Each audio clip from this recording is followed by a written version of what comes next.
4000 কেজির ভোগ প্রসাদে হয় নৈহাটির বড়মা কালীর অন্নকূট উৎসব।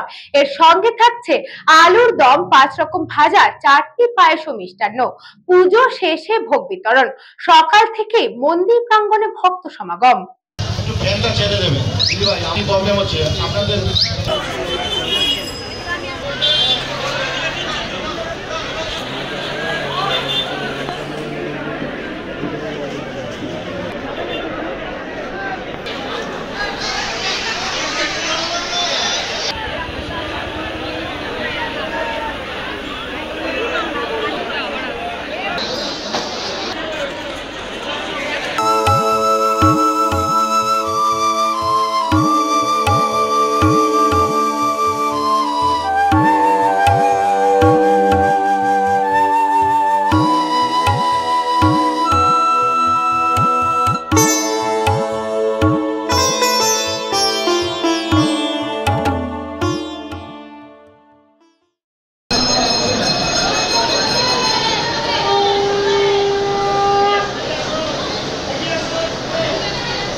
এখন বড়মা তো এখন নৈহাটির নয়, সারা ভারতের।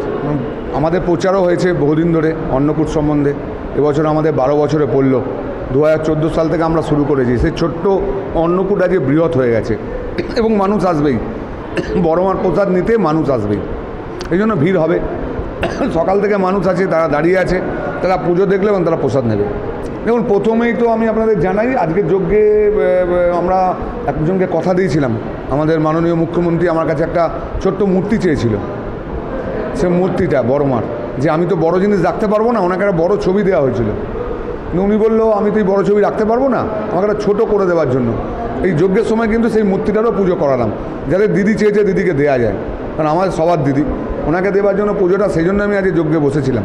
আমি যজ্ঞে খুব বসি না, আজকে উনি আমাকে দায়িত্ব দিয়েছে, মানে আমি এবং আমার চেয়ারম্যান দুজন মিলে ওটা পুজো করালাম। পুজো করিয়ে এমপির মাধ্যমে বা এমএলএর মাধ্যমে ওটা চলে যাবে দিদির হাতে। এবং আজকে যে ভোগ, আজকে ভোগ হচ্ছে আমাদের 4 থেকে 5,000 কিলো ভোগ তৈরি হয়েছে।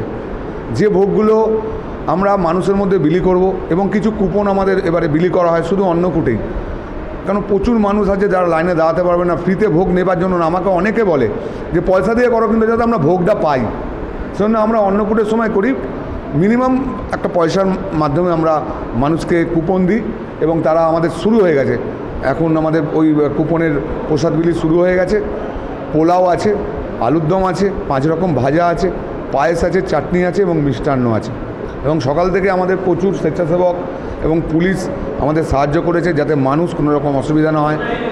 এবং ভগবানের কৃপা, বড়মার কৃপায়, বড়মা কালকে আমাদের এখানে বৃষ্টিও দিয়েছে, প্রচুর বৃষ্টি হয়েছে, যাতে মানুষের কষ্ট না হয়। সেই দিকটা দেখে আমরা এখানে ফ্যানের ব্যবস্থা, কুলারের ব্যবস্থা সব রকমই করেছিলাম, যাতে ভক্তের কোনো অসুবিধা না হয়। আমফান যেদিনকে হয়েছে সেদিনকে আমাদের অন্নকূট ছিল, কিন্তু বড়মার তখন পুরনো বিল্ডিং ছিল, কোনো ক্ষতি হয়নি। বড়মা আমাদের সবার মাথার ওপরে আছে, উনি আমাদের সবার ভালো করবে। সেই জন্যই বড়মার পুজো করা। রোজ বড়মার পুজো হচ্ছে, অমাবস্যায় পুজো হচ্ছে। বড়মা যাতে সবার ভালো করে, দেশে যে একটা বাজে পরিস্থিতি চলছে সেটাও যেন বড়মা দেখে, আমরা বড়মার কাছে সেই আবেদনই করছি।